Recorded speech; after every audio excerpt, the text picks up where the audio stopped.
Manchester United 3, Real Betis 2. A very good performance this evening from Man United in the most part. Ahmad standing out again in his preseason tour. Rashford looking sharp. Casemiro having a good game.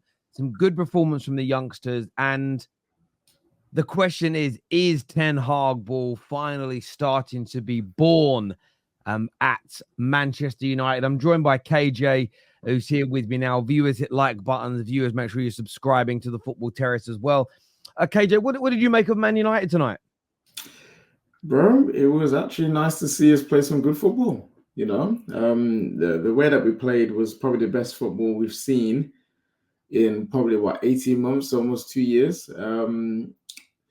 The structure was there. You could see the holding midfielders keeping position. You could see a lot of the wide play with the fullbacks and the wingers was paying off, and we weren't really using the central area to build up, which is good because we had a false nine in Sancho and Scott McTominay in that midfield in that central position. So it's kind of like, okay, let's not build up from there. Let's use our strengths, which are the wide players, and it paid dividends today because Rashford and Ahmad, both brilliant performances today. And that's what we want to see more of going forward. We want to see our team be on the front foot, keep possession, attack from the wings, putting balls into the box, taking on fullbacks. It's just good to see, and I'm liking this performance. I like what I saw from the manager and the players. So hopefully we go on from there. We develop that in the season, and we have a good season this year. Yeah, I agree. I agree with you. I was impressed with a lot of what Man United did in the first 50 to 60 minutes. I find it's that I was impressed again with Tom Collier when he came on as an example. I thought he looked excellent. His reading of the game was good. But I think it's always difficult for the youngsters when they come on, in the same as I thought the same for Mason Mount as well, in the sense of when you get a mass change at the same time, there's always like a little bit of disjointedness. Like the game almost, like I was saying to you earlier on with the Chelsea and the Arsenal games that we played, Liverpool games that were played tonight.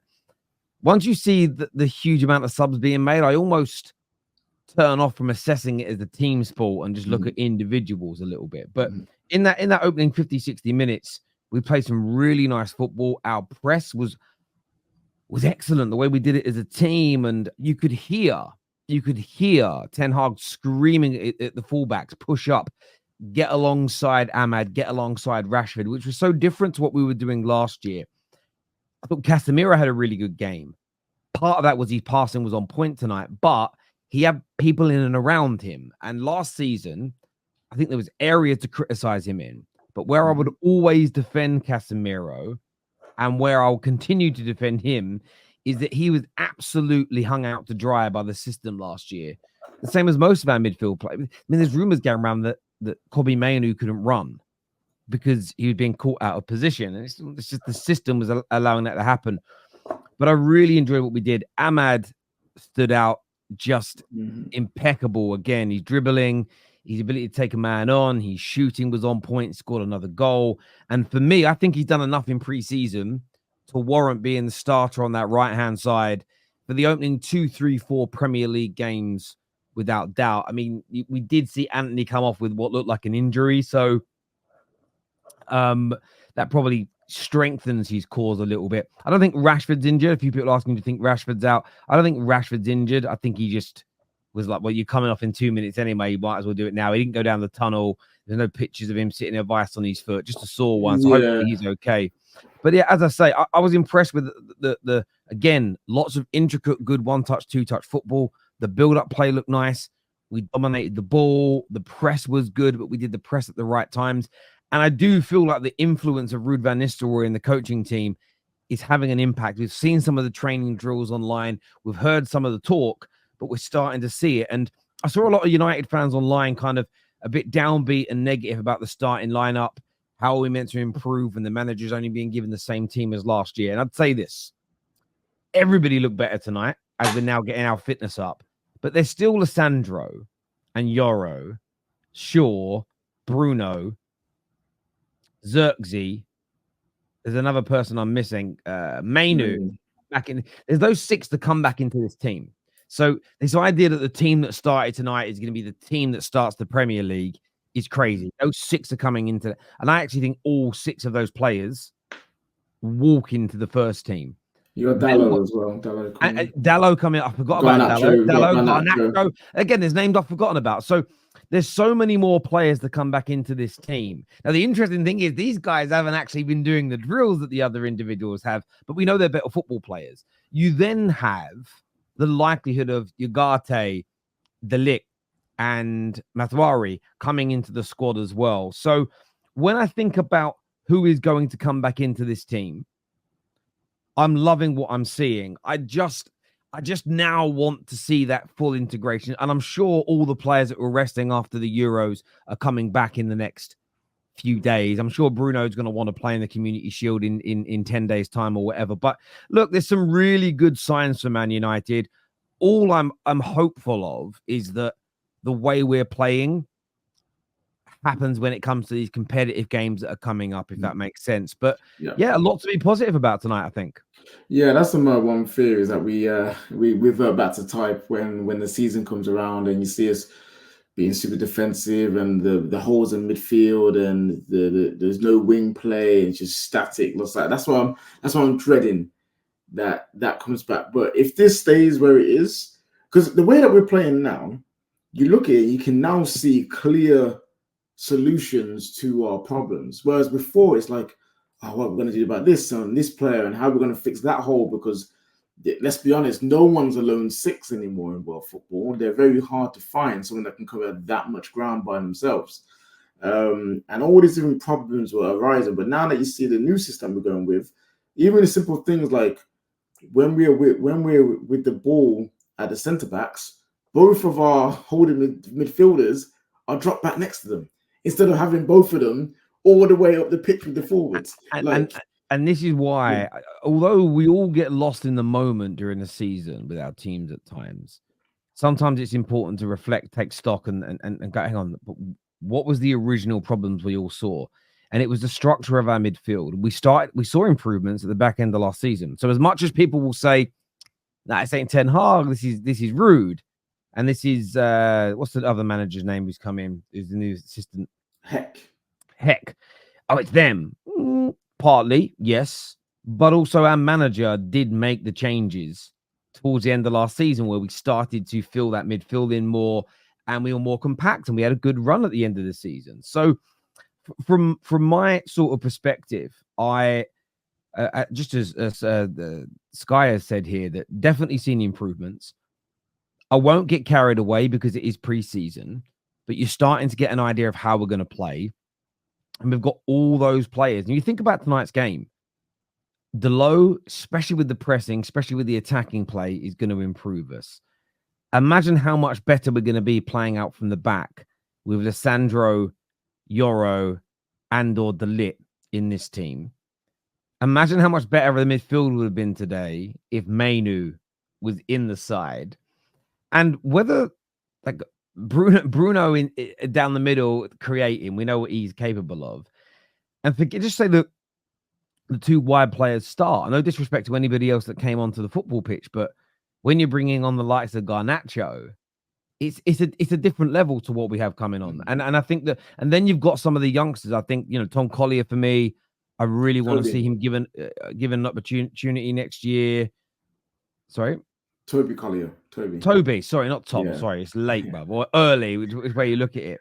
And Amas. Now, Amas has, look, he made a mistake for the goal tonight. Not as bad as the goalkeeper's mistake. He fell asleep, and he's going to learn those things. But overall, another really impressive display from him. But a lot to be excited about. I just now really want to see some more signings happen. Get a few of these things done, get them over the line, and just the bolster this squad. And listen, who knows what we're capable of next year? But we played a decent team tonight. Who it's come 6th or 7th in the league, a decent side.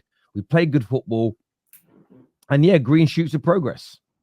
Yeah, there is. And then you mentioned the young players there, like I've been harping on about Oyedele this whole preseason, and him again showing that he's got the quality on the ball. He's defensively, he can be an asset to this team. So what we've got now is some technically sound young players who actually look better on the ball than some of the first teamers. And all they need to do is get physical, and all they need to do is get more physicality about them, get some muscle about them, and then they'll be perfect for the squad. And yeah, going forward, we need to get these sales over the line, because I think that's what's holding us back. We need to see the players in the deadwood that are not helping us this season, and then going forward, be sold. So you got players like Palestri. You got, I know people love him for whatever reason. Hannibal, he's not off the level. He needs to go. Scott McTominay, Lindelof, like you've got all these guys that are just still here, and we just need them to leave so we can go in and get another centre back. Hopefully 2 more midfielders, and then do we even buy a left back? Because you got Shaw coming. Shaw's fit. No, that's just coming back. We don't need to. It looks like Maswari is coming in. With him coming in, and with Amas needing game time. You know me, I'm someone that says, like, you shouldn't block somebody's pathway. But this is in a scenario where I don't think we need more. I want to see him given an opportunity. So, especially as we're not, unless we're going to go and buy someone who is going to start over Luke Shaw, then I don't see the point. The manager rates Luke Shaw. The club rates Luke Shaw. If he's fit, he's starting. So there's no point dropping 20 or 30 million pounds on a backup when you're going to have Maswari coming in, and then I think you give Amas game time. You give him game time in the League Cup, give him some game time in maybe the early stages of the Europa League if we can, and see how he progresses. On the youngsters, you also mentioned him as well, but yeah, I do like his name is Oyedele. Sorry, name's eluding me. I like the look of him. There's some quality in there. I suppose my only concern is we're not going to develop 3 or 4 new young players next season. You're probably going to find it's 1 or 2 maximum. And I just get the feeling that Collier and Amas could be the 2, if that makes sense. But either way, you know, them with it's well, there's also might be another one. There might be a young 16 turning 17-year-old striker coming through who we're hearing reports is going to be our 3rd choice striker. I mean, that's what's also interesting about the rest of this tour. Is he fit? Can we get him over here for the last game? Get him involved with the first team? Like, I'm being genuine when I say this. I know, you've been serious. I know. Just because, like, I think Ethan Wheatley's a good player, but there's no way he's part of the first team plans. That he's good. But you can just tell he's not going to be. You wouldn't be hearing that you're the 3rd choice. Chido Obi Martin would be the third choice striker if Wheatley's good enough, or Wheatley's off that level. Because they'll be like, actually, no, you're going to fight out with Wheatley, and one of you two will be that 3rd choice guy. But he needs a loan. Some of the younger guys need a loan. Left back as well. We have got Malassi. You got Mayer. Yeah, I forgot about him. And you know what? Yeah? What? It was here. This new system might help him, because you saw the wing backs pushing a lot more forward than we're used to. And that Feyenoord, when he was obviously getting like all these plaudits and people actually want to look at him and to sign him, they were a lot more aggressive on the ball. They're a lot more forward thinking on the ball than what he's been doing at Man United. And hopefully he's over his injury issue, because he's not like an injury-prone player. He's just had one bad.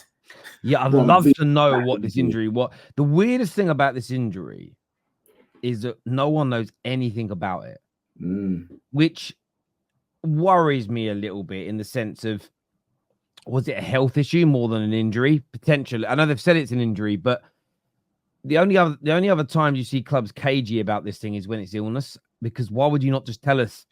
Yeah, so the word on the street is that he had whatever injury he had, but he chose to go with his own medical team and own medical people over the clubs, and then they botched the surgery, which then now has lengthened his recovery. Because I remember he was supposed to be coming back at some point last season, and he had this big setback. When I was younger, if you got a cruciate knee ligament injury, even at the highest level of sport, it was like an 18-month rest surgery, recovery, get fit period.